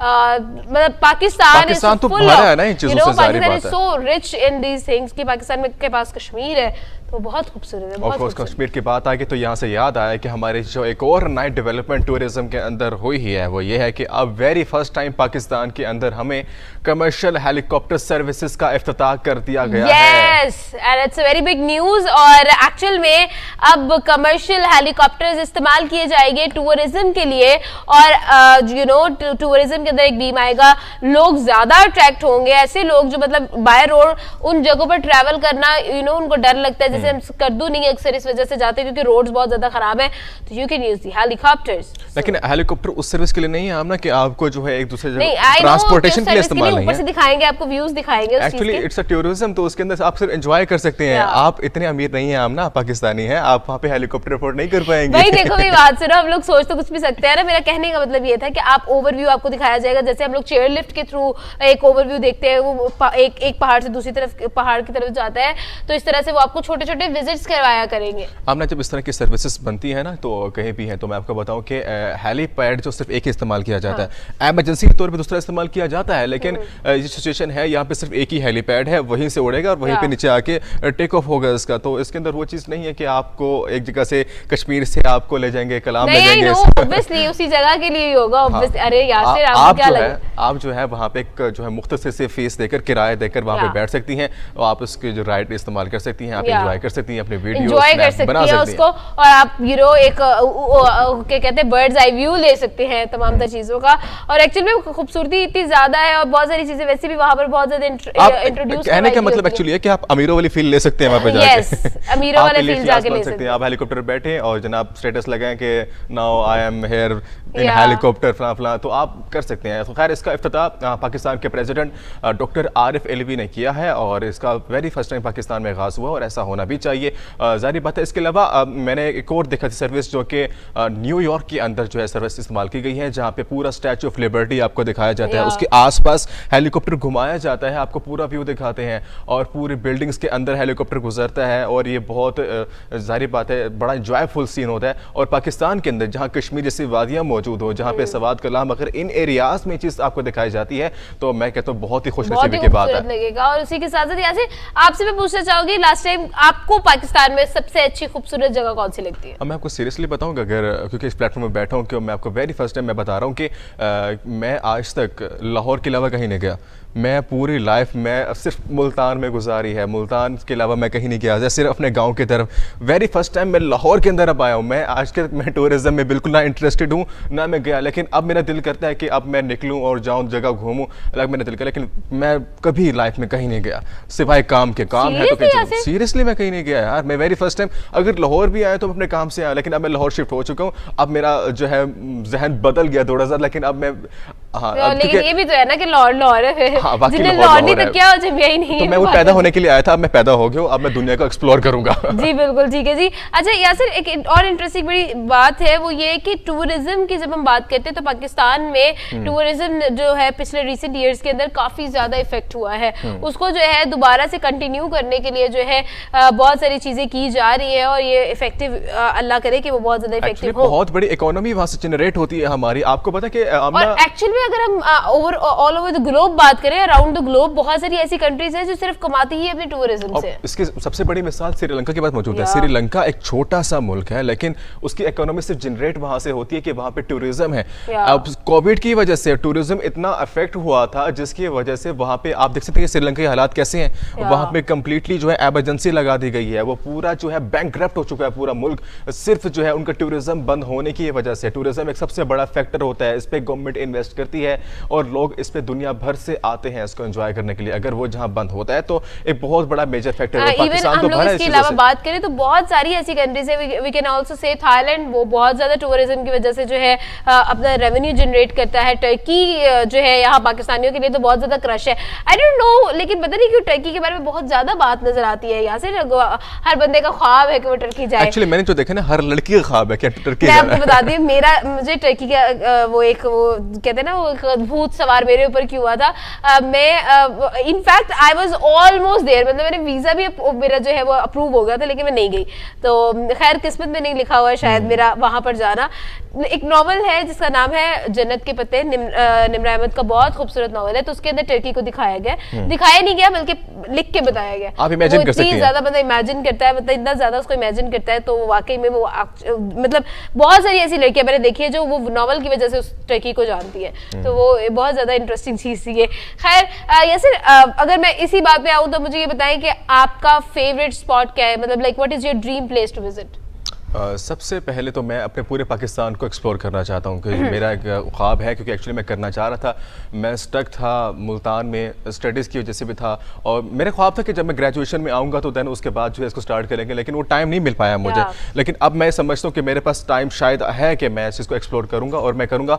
और वेरी फर्स्ट टाइम मुझे याद है कि मैं कुछ दिनों पहले जो है, मैं आपको बताना भूल गया कि मैं निकलना शुरू हो गया हूँ, अब मैं दुनिया में आ रहा हूँ, क्योंकि मैंने सिंध को पूरा विजिट किया, लाहौर आया, फिर लाहौर से मुझे सोर्स मिला, फिर मैं सिंध गया, मैं सखर गया, और पूरा सिंध मैंने एक्सप्लोर किया, क्योंकि सैलाब का मसला था, उनके विक्टिम्स थे, उनको हेल्प करना था, तो इसलिए मैं वहाँ पे गया, पूरा एक्सप्लोर किया। तो अब दिल करता है कि बंदा जब निकलता है तो माइंड भी फ्रेश होता है, और मुझे जगह जगह जाना चाहिए। तो इसके बाद मैं my first priority is that कि मैं नॉर्थर्न एरियाज में जाऊँगा, उसको मैं एक्सप्लोर करना है, आफ्टर दैट फिर अब्रॉड का सोचेंगे। हाँ बिल्कुल ठीक है जी।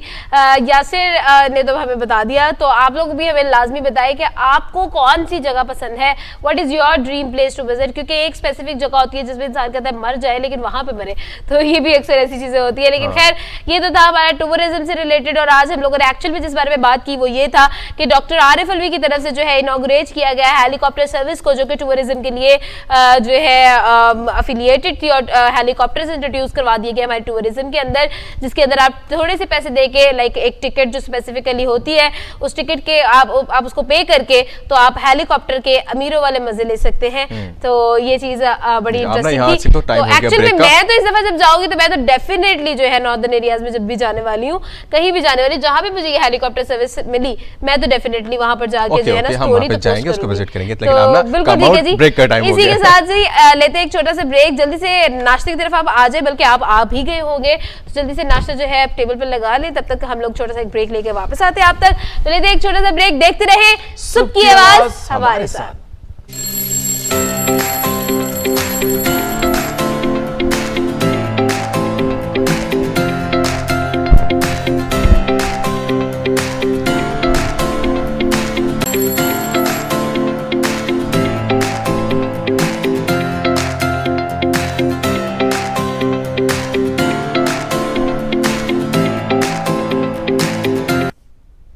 वेलकम बैक नाज़रीन, सुबह की आवाज़ में एक बार फिर खुश आमदीद। तो जैसे कि हम काफ़ी से टॉपिक डिस्कस कर चुके हैं, लेकिन आज एक और सीरियस इशू और सीरियस टॉपिक जिसके हमने दोबारा बात करने जा रहे हैं। 12 बात करते आ रहे हैं, लेकिन आज दोबारा बात करेंगे, क्योंकि once again so sorry for that कि कश्मीर में 4 मज़ीद अमवात हो चुकी हैं भारतीय रियासती दहशतगर्दी की तरफ से।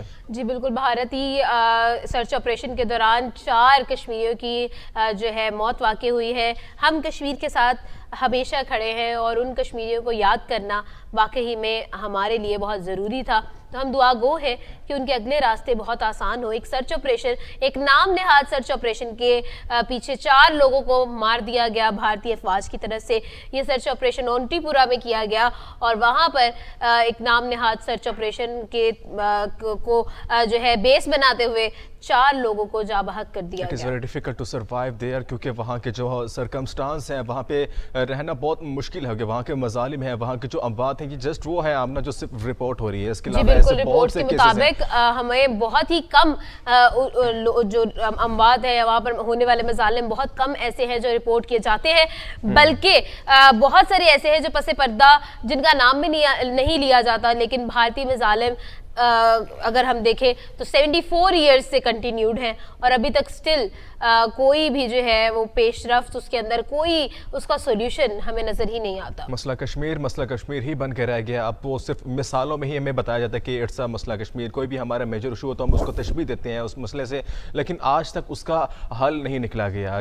बहुत बार मुतअद्दिद बार जो है अक़वाम मुत्तहिदा में इसके केसेस चलाए गए हैं, शुरू किए गए हैं, लेकिन इसका कोई हल खातिर ख्वाह नहीं निकाला गया क्योंकि ज़ाहिर बात है। लेकिन एक और भी अगर हम लोग यूनाइटेड नेशंस की बात करें तो कश्मीर इशू को भी बायलैटरल इशू करार दे दिया गया है और कोई भी कंट्री, कोई भी स्टेट, कोई भी बैरूनी ताकत आकर हमारे मसले को हल नहीं कर सकती। इसका मतलब यह है कि इंडिया और पाकिस्तान को मिलकर टेबल टॉक कर ही इसको सॉल्व करना पड़ेगा। कोई तीसरी ताकत इसके अंदर इन्वॉल्व नहीं है और ना ही कोई भी पावर रखती है कि इस मसले को सॉल्व कर सके। ये बायलैटरल इशू जो है इसको पाकिस्तान और इंडिया को ही मिलकर सॉल्व करना पड़ेगा और जान जो है वो किसी भी इंसान की हो वो बहुत कीमती होती है। और पहले जितने भी इश्यूज हो चुके हैं वो जो भी मामला थे वो नेगोशिएशन से, मुज़ाकरात से हल हुए हैं, उससे पहले नहीं हो सकते। क्योंकि प्रोटेस्ट करना, लड़ाई करना, शेलिंग करना, इससे कोई मसले का हल नहीं होगा। क्योंकि आज से जैसे बात कर रहे हैं कि 74 ईयर्स अब तक लेकर जो है आप देख सकते हैं कि वहाँ पे सिर्फ मजालिम ही हो रहे हैं, घरों में जो है तोड़ फोड़ की जा रही है, ख़वातीन को हरासा किया जा रहा है और लोगों की अमवात बढ़ती जा रही है। तो इस सब पे जो है भारतीय फौज इस वक्त वहाँ पे काबिज है। वहाँ पे लाइक जैसे कोविड में हम क्वारंटाइन हो गए थे, घरों में मैसूर होकर रह गए थे, वहाँ पे सिचुएशन अब तक ऐसी है तो लोग वहाँ पे ये जिंदगी बसर कर रहे हैं। तो it is very difficult to survive there. बिल्कुल ऐसा ही है। और इसी के साथ साथ अगर हम रिसेंटली बात करें तो जर्मनी की तरफ से ये एक स्टेटमेंट सामने आई थी जब जर्मनी ने जो है फंड्स के लिए भी कहा था। तो उस वक्त ये स्टेटमेंट सामने आई थी कि जर्मनी चाहता है कि पाकिस्तान और इंडिया जो है अपने मसले को सॉल्व कर ले और इस मसले को सॉल्व होना बहुत ज़्यादा ज़रूरी है अगर हम अमन व अमान को यकीनी बनाना चाहते हैं। क्योंकि वो ऑल नो कि कश्मीर इशू की वजह से हमारे जो बाकी के फील्ड्स है उसके ऊपर भी काम नहीं हो पा रहा होता है। हम लोग अपना मेजर बजट जो है वो अपनी आर्म फोर्सेस, अपने डिफेंस के लिए, अपनी जो है क्या कहते हैं वेपन्स को स्ट्रॉन्ग करने के लिए जो है इस्तेमाल कर लेते हैं और उसी के साथ साथ हमारे जो बाकी के इश्यूज हैं उनको जो है उस तरह से डील नहीं कर पा रहे होते। We are not having that specific budget. तो ये चीज़ें बहुत सारे इश्यूज को क्रिएट कर रही है। तो ये एक बायलैटरल इशू है जिसको इंडिया और पाकिस्तान ही सॉल्व कर सकते हैं। तो जितना जल्दी हो सके मेरे ख्याल में ये उतना ही बेहतर होगा। लेकिन अगर हम देखें यहाँ से तो 75 ईयर्स पर अ बिग टाइम, एक बहुत बड़ा टाइम पीरियड होता है। लेकिन उसके अंदर भी कोई भी नेगोशिएशन, कोई भी जो बाहमी गुफ्तगू थी वो कारआमद साबित ना हो सकी। इंडिया और पाकिस्तान बहुत दफ़ा एक दूसरे के साथ हाथ मिलाते हुए नज़र तो आए, लेकिन वो जो हाथ मिलाना था, वो जो हैंड शेक था, वो बहुत ही टेम्परेरी था।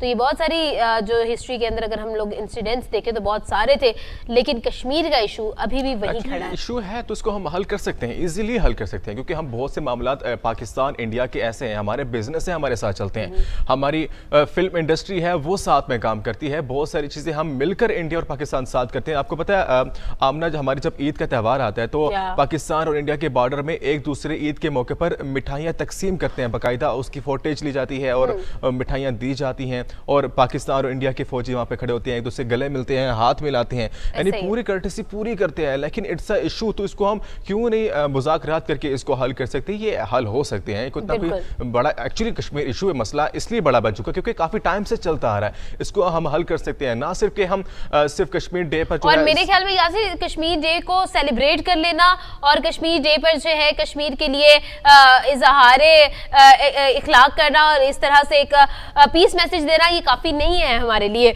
हम लोगों को बहुत सारी चीज़ें करने की बहुत ज़्यादा ज़रूरत है। कश्मीर के इशू को अब सॉल्व हो जाना चाहिए क्योंकि वहाँ पर भी बहुत कीमती जानें बसती हैं। बिल्कुल, अब यहाँ पे सिर्फ यही करना कि जब कश्मीर डे आता है तो हम क्या करते हैं, सिर्फ 1 मिनट की साइलेंस और पूरे पाकिस्तान की मस्जिदों में 12 बजे सायरन बज जाता है कि हम कश्मीर के साथ खड़े हैं। प्रेस कॉन्फ्रेंस में ये कह देना कि हम कश्मीर के साथ खड़े हैं। कश्मीर के साथ खड़े रहने से कुछ नहीं मिलेगा, उनको साथ खड़े रहने का साथ नहीं चाहिए, उनको एक्चुअली उनके राइट्स चाहिए जो कि आप इंडिया से और पाकिस्तान के मुज़ाकरात डिफरेंट कम्युनिटीज़ के साथ मिलकर कर सकते हैं, जो कि एक्चुअली होने चाहिए। कोई इतना मेजर इशू नहीं है, इससे बड़े बड़े मसले हल हो चुकी हैं, बड़ी बड़ी जंगें जो हैं वो मुज़ाकरात पे जो है ख़त्म हो चुकी हैं। लेकिन अगर ये भी एक मसला है क्योंकि कश्मीर एक रियासत है, एक छोटा सा शहर समझ लें, इसको हम हल कर सकते हैं क्योंकि कश्मीर जो बंटवारा है हम सिर्फ नक्शा बदल के है, कश्मीर हासिल नहीं कर सकते। कश्मीर हासिल करना है, पाकिस्तान की शाहराग है। प्राइम मिनिस्टर शहबाज शरीफ की कश्मीर डे पर जो एक स्पीच थी उसको सुना था, तो उसके अंदर भी यही कहा गया था कि हम चाहते हैं कि कश्मीर को हक के खुद अरादियत मिले और वो खुद से अपने फैसले कर सके कि कश्मीर आखिर चाहता क्या है। तो ये वाकई में अब हो जाना चाहिए है, क्योंकि this world is growing and growing and growing और कश्मीर अभी भी वहीं खड़ा है। बिल्कुल मेजर इशूज यही है कि दुनिया कहाँ से कहाँ जा रही है। हम बात करते हैं कि पाकिस्तान फलां मुल्क से जनाब इतने साल पीछे है, तो कश्मीर तो 74 ईयर्स वो अब तक स्टक होकर रह गया है, कोई डेवलपमेंट्स नहीं है, कोई कुछ नहीं है, वहाँ की आवाम अभी तक आखिर कैसे होगी Yasir? People are so much concerned about कि वो आज की रात गुजार सकेंगे, कल सुबह उनके ऊपर सवेरा होगा या नहीं होगा। बहुत सारे इश्यूज हैं जिनको वाकई ही में ना सिर्फ पाकिस्तान के हुक्मरानों को सोचना चाहिए बल्कि इंडिया के हुकाम को भी सोचना चाहिए और इस पर एक्चुअल में अब बात हो जानी चाहिए। Because there is no internet, there is no education, वहाँ पे लोग इतने इलिटरेट हो चुके हैं, उनको अपने राइट्स का नहीं पता लग रहा कि एक्चुअली हमारे राइट क्या हैं। हम सिर्फ प्रोटेस्ट के अलावा एक्चुअली वो नहीं कर सकते, प्रोटेस्ट के अलावा जब प्रोटेस्ट करते हैं तो सारी बातें फिर वहाँ से उनकी तरफ से जवाब आता है, तो यहाँ पे गुत्थम गुत्था और फिर उसके बाद उनके पास वेपन्स हैं और बेचारे कश्मीरी के हाथ जो हैं उनके हाथों कुछ नहीं होता, तो फिर उनकी अमवात वाक़ई हो जाती है। एक बहुत बड़ा जुल्म है जो कश्मीरी बर्दाश्त कर रहे हैं। ऐसा ही है, लेकिन खैर हम इस चीज़ के को हाईली कंडेम करते हैं और दुआ करते हैं कि कश्मीर का जो इशू है दोनों कंट्रीज जो हैं इसको मिल बैठकर सुलह सफाई के साथ जो है वो सॉल्व करें और कश्मीर को भी खुशियों की तरफ लेकर आए और हम भी कहें कि कश्मीर में वाकई ही में एक्चुअल में दुनिया में कश्मीर एक जन्नत है। तो वाकई में हम भी चाहते हैं कि ऐसा हो। और उसी के साथ साथ मेरे ख्याल में यहाँ से लेट्स जस्ट मूव ऑन और हम लोग आज बात करने वाले हैं मेटा क्रिएटर्स के बारे में। और वंस अगेन मेटा बहुत ज्यादा हमारी खबरों में तो बहुत ज्यादा रहा है और वो इस वजह से रहा है क्योंकि पाकिस्तान में अगर हम देखें तो बहुत ज्यादा यूज होने वाली जो एप्स हैं वो मेटा से रिलेटेड है। अगर हम लोग व्हाट्सएप की बात कर लें, फेसबुक की बात कर लें, इंस्टाग्राम की बात कर लें, तो these are the most used apps जो हम लोग यूज करते हैं। तो मेटा की तरफ से जी जो एक कॉन्फ्रेंस की गई थी उसके अंदर पाकिस्तान की 2 शोबिस से रिलेटेड पर्सनालिटीज को इनवाइट किया गया था। Actually it is Meta creator week जो कि 2022 के अंदर नवंबर में जो है इसको स्टार्ट किया गया है। 1 नवंबर को ये स्टार्ट हुआ है और अब तक ये इसका पूरा वीक है जो कि पूरे 7 दिन का वीक है।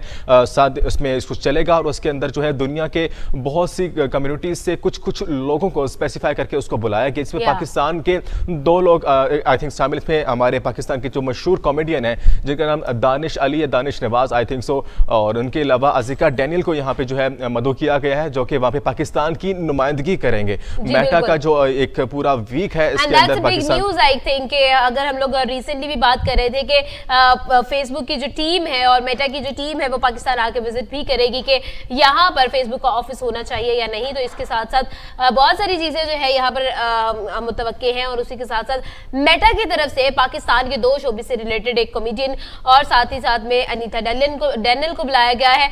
तो ये एक बहुत बड़ी न्यूज है जी और इससे इस चीज की नवीद भी मिलती है कि हो सकता है इन कमिंग फ्यूचर मेटा और पाकिस्तान के अंदर कोई डील हो जाए और पाकिस्तान में भी जो है ऑफिस बन जाए, का ऑफिस बन जाए। और इसकी हमें अशद जरूरत है। हमें लास्ट में बात कर रहे थे कि करोड़ों में इसके यूजर्स हैं पाकिस्तान के अंदर और हमें इसकी एक्चुअली जरूरत है यहाँ पे, क्योंकि हमारे बहुत से इश्यूज ऐसे होते हैं क्योंकि जो मशहूर फेसबुक यूजर्स हैं जो कि मेटा को इस्तेमाल करते आ रहे हैं, क्योंकि उनके जब इश्यूज होते हैं, जब उनकी आईडी ब्लॉक हो जाती है, उनके बहुत से मसले होते हैं, वो कम से कम फ्रेंचाइज जाके अपने इश्यूज को हाईलाइट तो करें, बता सकें कि हमारा इशू कैसे हल होगा, क्योंकि एक बहुत बड़ा उस पर इंसान की मेहनत होती है, सालों की मेहनत है। जब एक दफा जाया हो जाए तो उसको बहुत अफसोस होता है, उसको इतनी इन्वेस्टमेंट होती है। कुछ हो जाता है और अगर वाकई में मेटा जो है वो पाकिस्तान को भी एज अ बिजनेस कंसीडर कर रहा है तो ये पाकिस्तानियों के लिए एक बहुत बड़ी न्यूज़ है, क्योंकि बहुत सारे लोग जो हैं बहुत ज़्यादा अर्न ऑलरेडी भी कर रहे हैं और बहुत ज़्यादा हमारी इकोनॉमी के लिए बहुत ज़्यादा एक स्ट्रॉन्ग चीज़ होगी। और मेरे ख्याल में यासिर अगर हम लोग बात करें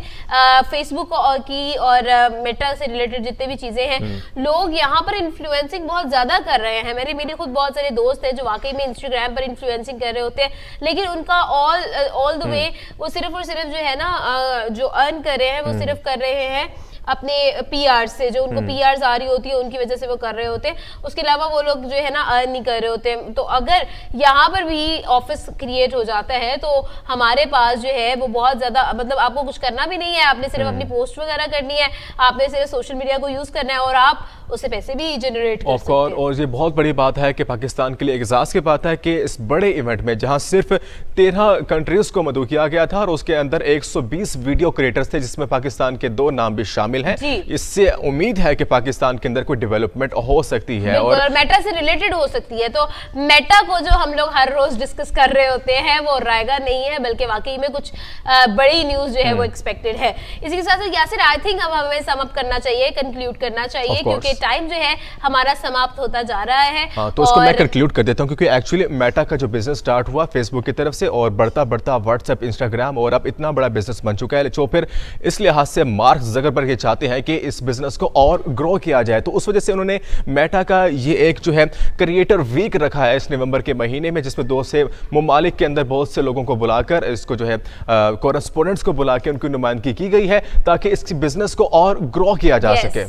और मज़ेदार सी बात यह है कि अगर इस वीक के अंदर पाकिस्तान के लिए कुछ अच्छी न्यूज़ आती है तो पाकिस्तान में बहुत सारे अर्निंग के मौके जो है वो हासिल हो सकते हैं। तो जी इसी के साथ साथ हम लोग कंक्लूड करते हैं। आज हमने बहुत इंटरेस्टिंग सी बातें की, जिसके अंदर इमरान खान साहब की हालिया सूरत हाल, उनके पैर पर जो इंजरी हुई गोलियां लगने की वजह से, लॉन्ग मार्च में फायरिंग की वजह से, उसके बारे में हमने बात की कि अब उनकी हालिया सिचुएशन कैसी है, ऑपरेशन के बाद अब उनकी हालत क्या है और कब तक जो है उनकी रिकवरी मुतवक्के है। उसके बाद बाहर है, लेकिन बहुत जल्द वो लॉन्ग मार्च में नजर आएंगे, उनका ये कहना है। और इसके अलावा हमने बात की थी छोटे से टीवी के बारे में, जो कि डॉक साइज, उनके पोस्ट की टिकट जितने साइज का टीवी है, जिसको आप आराम से उठा सकते हैं और इसको यूज कर सकते हैं। एग्जैक्टली। और वो टीवी जो है वो बहुत ही छोटे साइज का है, पॉकेट टीवी है, पोर्टेबल टीवी है, जिसके अंदर तमाम तर नए जो फीचर्स हैं वो इंस्टॉल भी किए गए हैं। उसके अलावा बात की है सेहत के बारे में, जहां हमने सिर्फ गाजर और नारियल का दूध जो वेरी फर्स्ट टाइम सूप के अंदर इस्तेमाल किया जा रहा है, और उसके अंदर बहुत मजेदार और लजीज और हेल्दी इस्तेमाल करके और तमाम तरह ऐसे इंग्रेडिएंट इस्तेमाल करके जो कि आपके लिए सेहत के लिए बहुत ज्यादा जरूरी है। आपको सर्दियों की तमाम तर जो बीमारियां हैं उनको बचाने के लिए हमने आपको एक बहुत ही टेस्टी और सेहतमंद, सेहत अफजा सूप के बारे में बताया। आपको हम लोगों ने ये भी बताया कि उसके अंदर क्या क्या चीजें इस्तेमाल होगी और उसका बनाने का तरीका क्या है, वो भी आपको बताया। तो जरूर इसको ट्राई करें, हमें भी बताया कि आपको कैसा लगा। तो ये एक चीज है जो वाकई में सर्दियों में आपका साथी बनने वाली है। और इसलिए हमने आपको अनाउंस किया कि very first time in Pakistan Azad Kashmir के अंदर हेलीकॉप्टर की कमर्शियल सर्विस का आगाज कर दिया गया है। प्रेसिडेंट ऑफ पाकिस्तान ने इसका आगाज किया है हमारे प्रेसिडेंट आरिफ अलवी की तरफ से। और उसके बाद हम लोगों ने बात की कश्मीर इशू के बारे में। कश्मीर में भारतीय सर्च ऑपरेशन की, मकबूजा कश्मीर में भारतीय सर्च ऑपरेशन के दौरान 4 कश्मीरी जाबाज हुए। हम दुआ गो है कि उनके अगले दर्जा जो है वो बुलंद हो। और उसी के साथ साथ एंड पे हमारी जो बात थी वो थी मेटा क्रिएटर्स वीक 2022 के बारे में, जहां पर पाकिस्तान के 2 सार्फिन को भी बुलाया गया और उनको भी इनवाइट किया गया। बिल्कुल। और इसी के साथ साथ मेरे ख्याल में यासिर, आज का वक्त हमारा खत्म होता है जी। आपसे लेते हैं आज के दिन के लिए इजाजत। उम्मीद करते हैं आपकी आज की सुबह बहुत ताजा होगी। तो देखते रहे सुबह की आवाज। आपसे मिलेंगे कल के प्रोग्राम में और नई ताजा खबरों के साथ। तो देखते रहे सुबह की आवाज हमारे साथ।